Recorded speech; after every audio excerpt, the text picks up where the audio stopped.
तो चौथी तिमाही में जस्ट डायल के नतीजे जो हैं वो आए हैं और अच्छे रहे हैं। अगर हम ओवरऑल नंबर्स की बात करें तो आय में 2% की बढ़त, तो मुनाफे में 26% का उछाल भी दर्ज हुआ है। मार्जिन्स में भी अच्छा सुधार यहाँ पर देखने को मिल रहा है। लेकिन इस बार नतीजों और साथ ही अगर हम ग्रोथ आउटलुक की बात करें तो इस पर हम बात करते हैं। कंपनी के CFO अभिषेक बंसल हमारे साथ जुड़ गए हैं। अभिषेक, स्वागत है आपका हमारी इस बेहद खास पेशकश में, और मुबारकबाद, आपने जो नंबर्स प्रस्तुत किए हैं उसके लिए कॉन्ग्रेचुलेशंस। अलग अलग पहलुओं पर बात करेंगे नंबर्स की। मार्जिन्स की बात करें तो यहाँ पर एस्टिमेट्स को मात देता हुआ नंबर सामने आया है। लेकिन अब आने वाली तिमाहियों की अगर हम मार्जिन्स की आउटलुक की बात करें अभिषेक, तो फिर आप क्या प्रेजेंट कर पाएंगे, क्या आप बता पाएंगे? हमारा जो चौथा क्वार्टर था और पूरे साल फिस्कल 24 को अगर हम देखें, हमने एफिशिएंसी पे काफी काम किया है। रेवेन्यू ग्रोथ 16.2% था चौथे क्वार्टर के लिए, एंड पूरे साल के लिए तकरीबन 23.5% था। और सबसे अच्छी बात ये रही कि ये जो ग्रोथ आया है ये कॉस्ट को बहुत ज्यादा कंट्रोल रखते हुए आया है। चौथे क्वार्टर का मार्जिन 26% से ऊपर था और पूरे साल का तकरीबन 20.8% था।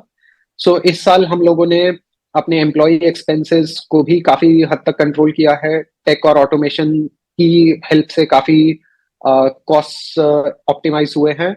सो इन्हीं की वजह से जो ग्रोथ आया है और कॉस्ट कंट्रोल के कॉम्बिनेशन से हमारा मार्जिन एक्सपेंशन हुआ है। बिल्कुल। ज़रा अगर हम आपके ग्रोथ को देखें तो उसमें जो की ट्रिगर्स रहे हैं वो एक्टिव पेड कैंपेन्स की भूमिका इसमें बहुत रही है। लेकिन जो ग्रोथ है वो सिंगल डिजिट में रही है। अब अगर ग्रोथ के रियलाइजेशन को देखें तो Q4 में वो क्या रही है, उस पर ज़रा नजरिया दीजिए। चौथे क्वार्टर में हमारे पेड कैंपेस तकरीबन 8.5% के आसपास ईयर ऑन ईयर से बढ़े हैं, और हमारे जो रियलाइजेशंस हैं वो तकरीबन 7.25% के आसपास बढ़े हैं। और जैसे हमने पहले भी कहते आए हैं कि हमारा टारगेट होता है कि ग्रोथ हमारी दोनों तरीके से आए, वॉल्यूम से भी आए और प्राइसिंग से भी आए, जो कि हुआ भी है। तो गोइंग फॉरवर्ड भी हमें लगता है कि दोनों ही लीवर्स हमें हमारी टॉप लाइन ग्रो करने में हेल्प करेंगे। अभिषेक, ये बताइए यहाँ पर रेवेन्यू कंट्रीब्यूशन जो B2B सेगमेंट से आ रहा है वो किस तरह से आगे बढ़ता हुआ दिखाई दे रहा है? क्योंकि अगर हम सेल्स हायरिंग की बात करें तो इस सेगमेंट में थोड़ी सी स्ट्रॉन्ग सेल्स हायरिंग के नंबर्स दिखाई दे रहे हैं। अगले 5 साल का नजरिया अगर समझना चाहें B2B सेगमेंट का रेवेन्यू फ्रंट पर, तो आप क्या आंकड़ा दे सकते हैं? B2B सेगमेंट तकरीबन 2-3 साल पहले 20% से कम हमारे बिजनेस का हिस्सा था, लेकिन इस समय B2B सेगमेंट तकरीबन 26-27% पहुंच चुका है। और इस सेगमेंट में ग्रोथ श्योरली ज्यादा है, और अगले कुछ 2-3 साल में ये हमारे बिजनेस का 1/3 पार्ट तकरीबन हो सकता है।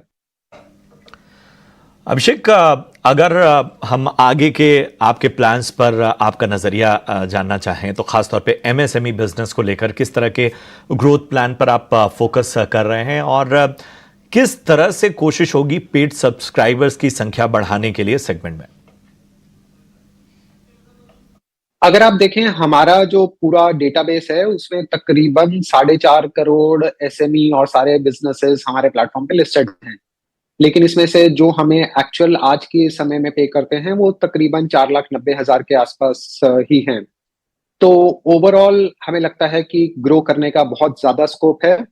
और जो ये SMEs छोटे बिजनेसेस हैं, इनको भी कोविड के बाद काफी ज्यादा रियलाइजेशन है कि इनको भी एक ऑनलाइन प्लेटफॉर्म जैसा जस्टाइल है उस पे लिस्टेड होना चाहिए, जिससे ये लोग अपने नए कस्टमर्स हर समय पा सकते हैं। सो इन सब चीजों को देखते हुए हमें लगता है कि MSME सेगमेंट से हमें आगे कमिंग ईयर्स में कंटिन्यूड ग्रोथ देखने को मिलेगा। अभिषेक, आखिरी सवाल पूछना चाहेंगे, और कैश लेवल्स अगर हम देखें जिस पर आप फिलहाल बैठे हुए हैं तो लगभग 450 करोड़ के आसपास का आंकड़ा है। तो अब किस तरह से एक्विजिशंस को लेकर आपकी तैयारी है और क्या प्लान होगा इतने कैश लेवल्स को देखते हुए आगे? कंपनी में इस समय 4,625 करोड़ का टोटल कैश बैलेंस है, जो कि 7.25% के आसपास प्री टैक्स रिटर्न देता है, बहुत ही सेफ इंस्ट्रूमेंट्स में इन्वेस्टेड है। इस समय हमारा फोकस कोर बिजनेस को स्टेडी स्टेट पे ग्रो करने का रहा है। आगे जाते हुए इस कैश बैलेंस को यदि हम कहीं पे डिप्लॉय करने का सोचें या वापस शेयर होल्डर्स को डिस्ट्रीब्यूट करने का सोचें, उस पे जैसे ही कोई बोर्ड डिसीजन लेता है, हम सबको इन्फॉर्म रखेंगे। अभिषेक जी, बहुत बहुत धन्यवाद, आपने समय निकाला और नतीजों पर आज हमारे साथ बात की। और चलिए हमारे आज के मेहमान अविनाश और स्नेहा से भी जुड़ जाते हैं और एक लॉन्ग टर्म और शॉर्ट टर्म का व्यू दोनों ही ले लेते हैं। तो अविनाश जी, सबसे पहले नंबर्स जो प्रेजेंट हुए हैं, आप कितना इम्प्रेस हैं और आगे जो मैनेजमेंट ने रेवेन्यू पोटेंशियल्स और तमाम पैमानों पर बातचीत की है, आपको क्या आप भाप पा रहे हैं?